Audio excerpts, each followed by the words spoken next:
This is Independence Mosque in Jakarta, Indonesia.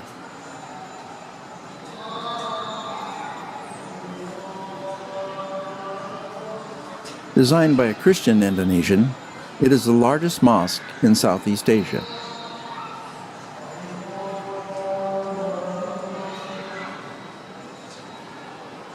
Today, 88% of Indonesia's population is Sunni Muslim, giving it the largest Muslim population in the world. But before traders brought Islam to Indonesia, a mix of Hinduism and Buddhism prevailed. Some abandoned Buddhist and Hindu temples still exist as tourist attractions. The religions themselves were pushed to the tiny island of Bali, where they combined with local animist beliefs, creating a living museum of traditions past.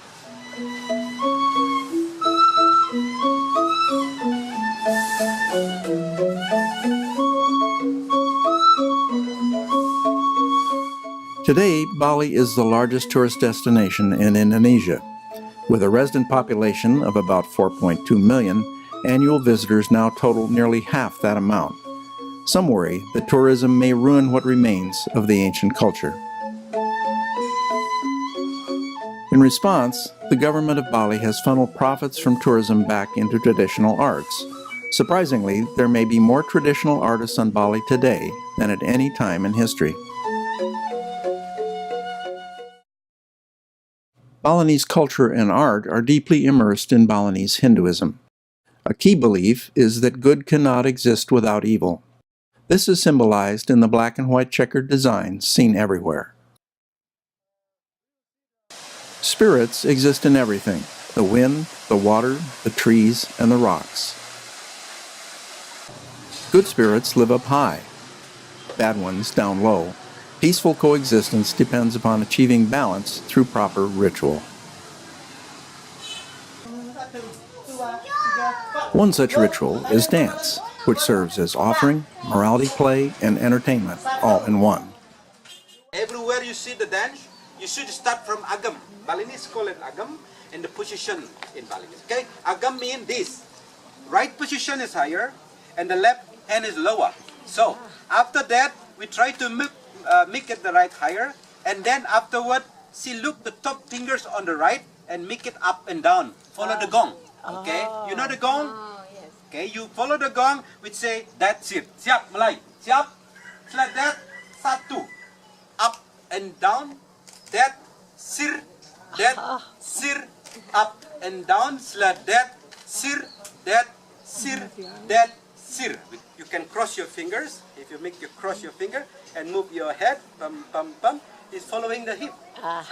The man can doing like this, 1, 2, 3, 4, and the girl doing like this. Different position, yeah. Between the girl and boy. Come on, siap. Mulai. Satu. Kanan, kanan, kanan, kanan 5 ngedir. 1, 2, 3. The stories portrayed are taken from the Hindu epic tales, such as the Mahabharata, but can also include more recent stories and messages.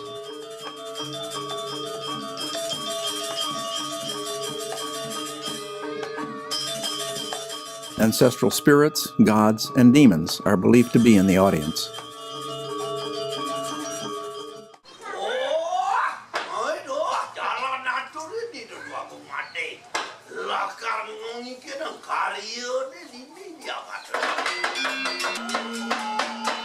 Balinese puppet theater also serves as ritual and also draws on stories from the Hindu epics.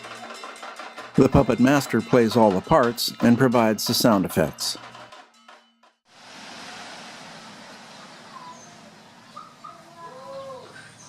Outside of the arts, religious ritual consists of making offerings, lots of offerings. As might be expected, the more important the god or spirit, the higher the offering. Offerings to gods and ancestors are carried on the most sacred part of the body, the head. Low-hanging power lines and doorways can present challenges.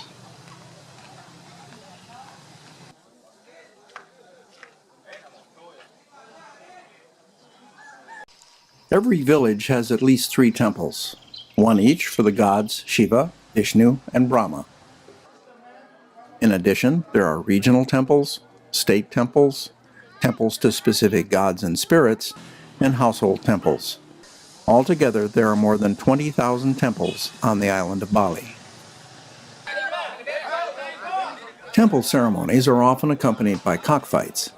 The loser's blood is spilled on the ground to appease evil spirits. Cockfighting is legal, but gambling isn't. In reality, there is always gambling. Cocks are fitted with spurs and are sometimes doped to enhance performance. A doped and spurred fighting cock can cause serious injury if it flies into the audience. Good fighting cocks are treated like champions with special food, massages, baths, and time off. Some retire to stud duty. Outside of elaborate temple ceremonies, modest offerings need to be placed several times a day. So this is a kind of small sacrifice. This is the smallest sacrifice. I leave it here for the lower spirit. For the lower spirit, put it on the ground to give an offering and also to discourage them to be away of their property and live on their own and give them food to make them happy too, and like offering for them. And this is a kind of offering or like a small sacrifice. And this one made of the small square of woven of young coconut leaf and burning incense. It's a betel leaf. Oh, okay. They put a betel leaf and put lime on it, little bit of lime. And this one is very important part of the offering. This small thing symbolizes the three power of Trinity gods. And this one they make every day, they use every day, but not necessarily they make every day, because sometimes the wife and husband very busy to work, they don't have enough time to make the offering.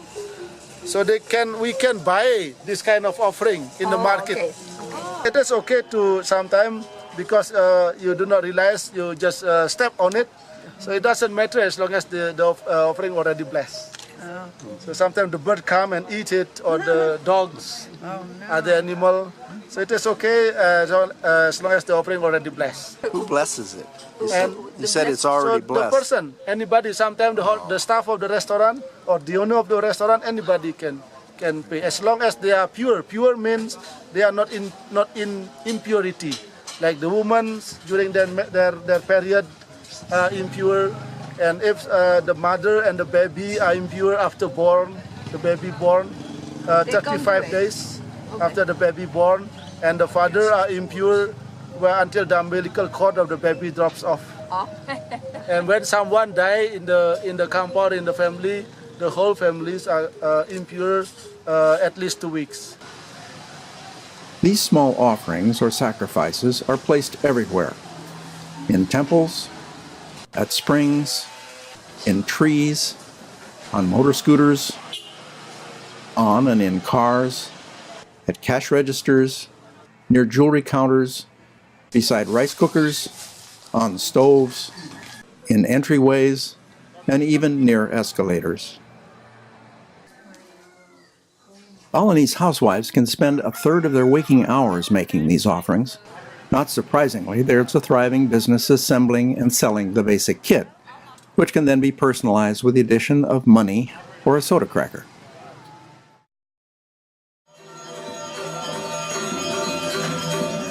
An auspicious start to a new business requires mustering all the rituals that an owner can afford, like this ceremony for the opening of a new restaurant.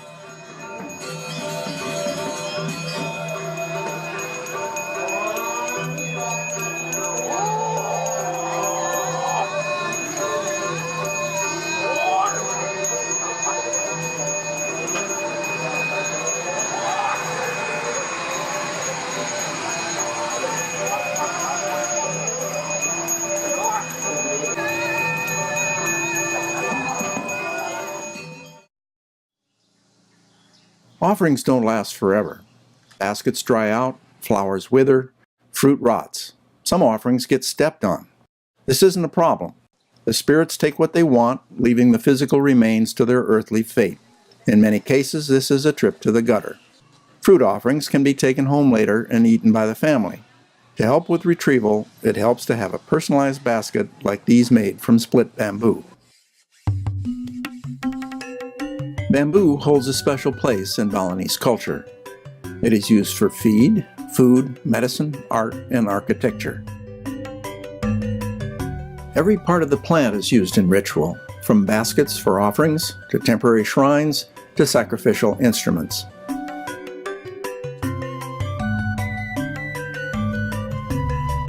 It's a plentiful and renewable resource and a fitting part of devotion that seeks a harmonious balance among man, the environment, and the gods.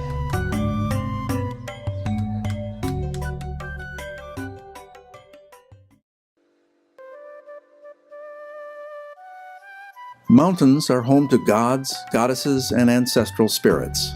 This bamboo offering, known as a penjor, symbolizes Bali's highest and most holy mountain. The arch of the pole represents a river that flows from the mountain to the sea. Palm leaf ornaments along its length represent products of the harvest. At its root is a small shrine, a temporary throne for visiting ancestors. Each part of the penjor has a deep religious meaning. The pole itself symbolizes the strength of devotion. Other ornaments may symbolize the Hindu Vedas, the holy scriptures.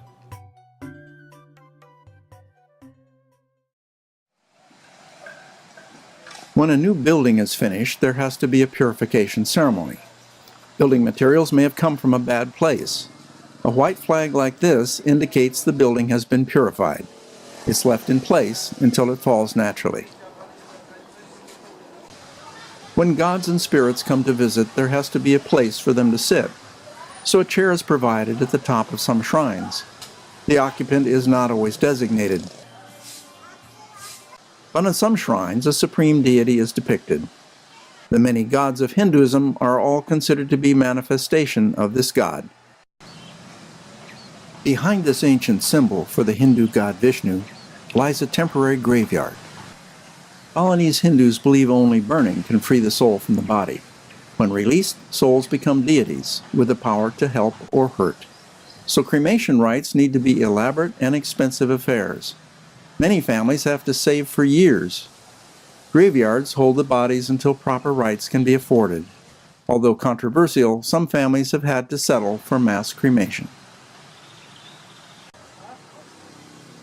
Indonesia's constitution guarantees freedom of religion. But for the vast majority of Indonesians, religion means worshiping one and only one God.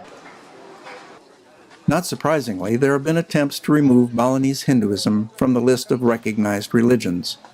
Whether or not it survives may depend in part on cultural tourism.